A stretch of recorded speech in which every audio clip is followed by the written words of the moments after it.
اللہ الرحمن الرحیم۔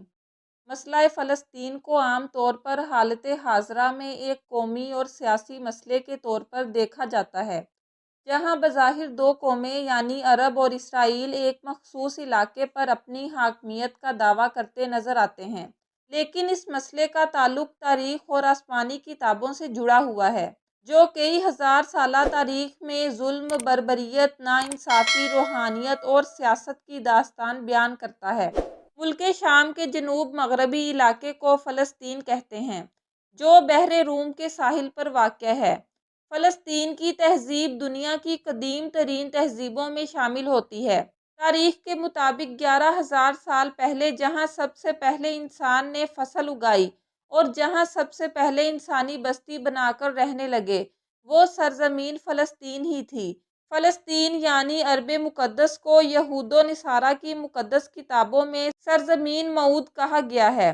یہودیوں کے مطابق یہاں 3,000 سال قبل مسیح موسیٰ علیہ السلام جب بنی اسرائیل کے ساتھ آباد ہوئے تو آپ نے یہاں ایک عبادت گاہ کی بنیاد رکھی، جہاں حضرت داؤد علیہ السلام اور سلیمان علیہ السلام کے زمانے میں عظیم ہیکل بنائی گئی، جبکہ عیسائیوں کا ماننا ہے کہ بیت الحم یعنی وہ مقام جہاں عیسیٰ علیہ السلام کی پیدائش ہوئی تھی، وہ بھی فلسطین کے شہر یروشلم میں ہی ہے اور وہ یہیں سے مصلوب کیے گئے۔ جبکہ اسلام کی بات کریں تو قرآن مجید میں اسے پاک سرزمین اور بابرکت مقام کہا گیا ہے، جس کی طرف رسول اللہ صلی اللہ علیہ وآلہ وسلم نے 16 یا 17 مہینوں تک رخ کر کے نماز ادا فرمائی۔ معراج کے موقع پر بھی حضور مسجد حرم سے براق کے ذریعے بیت المقدس تشریف لائے اور تمام نبیوں کی امامت فرمائی، لہٰذا بیت المقدس کو تیسرا حرم قرار دیا گیا ہے۔ سال 638 عیسوی میں خلیفہ ثانی حضرت عمر بن خطاب کی قیادت میں فلسطین کو فتح کیا گیا، جہاں اس وقت روم کے عیسائیوں کی حکومت تھی۔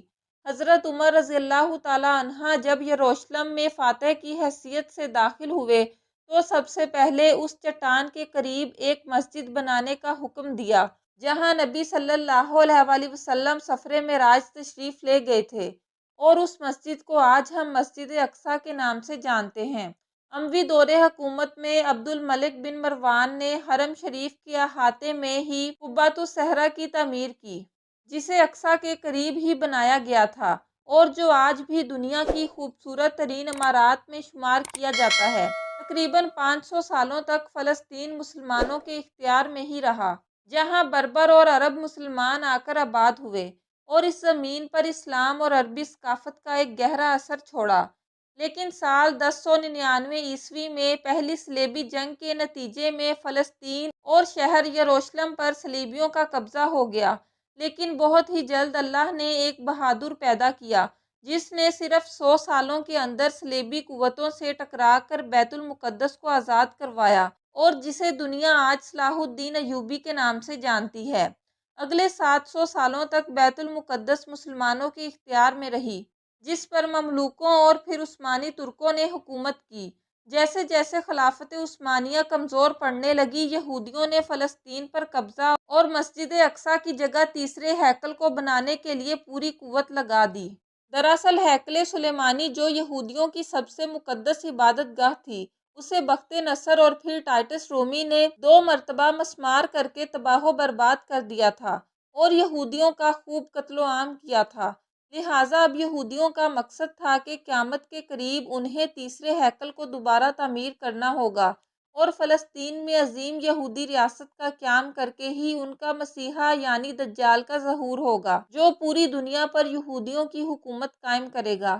لیکن آخری عثمانی سردار عبد الحمید کے جیتے جی وہ اس منصوبے میں کامیاب نہ ہو سکے۔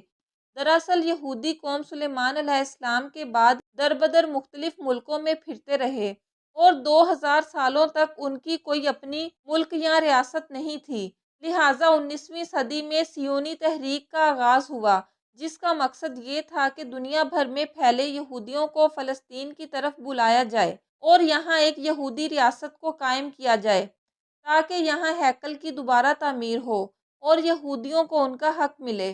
چنانچہ پہلی عالمی جنگ کے بعد جب سلطنت عثمانیہ کا خاتمہ ہوا تو فلسطین پر برطانیہ کا قبضہ ہو گیا، لہٰذا یورپی ممالک نے صہیونی تحریک کی حمایت کر دی اور دنیا بھر کے یہودی فلسطین آ کر آباد ہونے لگے، جس کا نتیجہ یہ ہوا کہ یہودیوں اور وہاں موجود عربوں میں تنازعات بڑھنے لگے۔ لہٰذا ایسی صورت میں یو این او نے فلسطین کا کنٹرول سنبھال لیا۔ یونائٹڈ نیشن میں فلسطین کو دو علیحدہ ملکوں یعنی عرب فلسطین اور یہودی اسرائیل میں تقسیم کرنے کا منصوبہ پیش کیا، جبکہ یروشلم کو یونائٹڈ نیشن نے اپنے کنٹرول میں ہی رکھا، جہاں 3 بڑے مذاہب کی عبادت گاہ اور 10 مقدس مقامات تھے۔ آخر کار 14 مئی 1948 کو اسرائیل وجود میں آیا، لیکن ارد گرد کے عرب ملکوں نے اسرائیل کو تسلیم کرنے سے انکار کر دیا۔ چنانچہ عرب اسرائیل جنگ کا آغاز ہوا۔ حیرانی کی بات تھی کہ اتنے سارے عرب ملکوں کے ہتھیاروں سے لیس فوج کو اکیلے اسرائیل نے شکست دے دی اور ایک ایک کر تمام عرب ملکوں نے ہتھیار ڈال دیے۔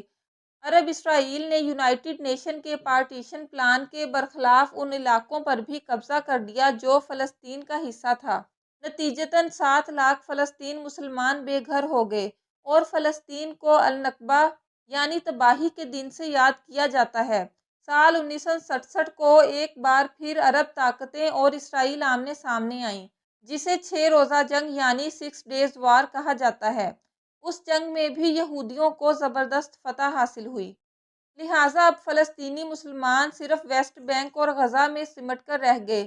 یہودیوں کی سازشیں یہیں ختم نہیں ہوئیں، بلکہ اس کے بعد بھی فلسطین کے علاقے پر اسرائیل قبضہ کرتا چلا گیا، جس کے رد عمل میں تحریکی آرگنائزیشن اسرائیل سے لڑنے کے لیے سامنے آئیں، جس کا نتیجہ یہ ہوا کہ پچھلے 20 سالوں میں بے شمار خون ریزی، زمینی اور فضائی حملے اور قتل و غارت کا سلسلہ شروع ہوا، جو آج تک جاری ہے۔ مقبوضہ فلسطین کی زمین آج بھی مسلمانوں کے خون سے لال ہو چکی ہے۔ معصوم جانیں روز ضائع ہوتی ہیں۔ فلسطین کی خواتین اور بزرگوں کا بھی کوئی لحاظ نہیں کیا جاتا۔ دوسری جانب عالم اسلام میں اس تمام صورتحال کے بعد شدید بے چینی اور مایوسی کی کیفیت پائی جاتی ہے۔ آج پوری دنیا کے مسلمانوں کا دل فلسطین کے مسلمانوں کے ساتھ دھڑکتا ہے اور فلسطینیوں کا درد امت مسلمہ کا درد ہے۔ بطور امت محمدیہ ہمارا فریضہ ہے کہ ہم فلسطین میں بسنے والے مسلمانوں کے حالات سے باخبر رہیں، اپنے دل میں ان کے لیے درد رکھیں، جس حد تک ممکن ہو ان کی مدد کریں، ان کی اخلاقی حمایت جاری رکھیں اور ان کے لیے دعا گو رہیں۔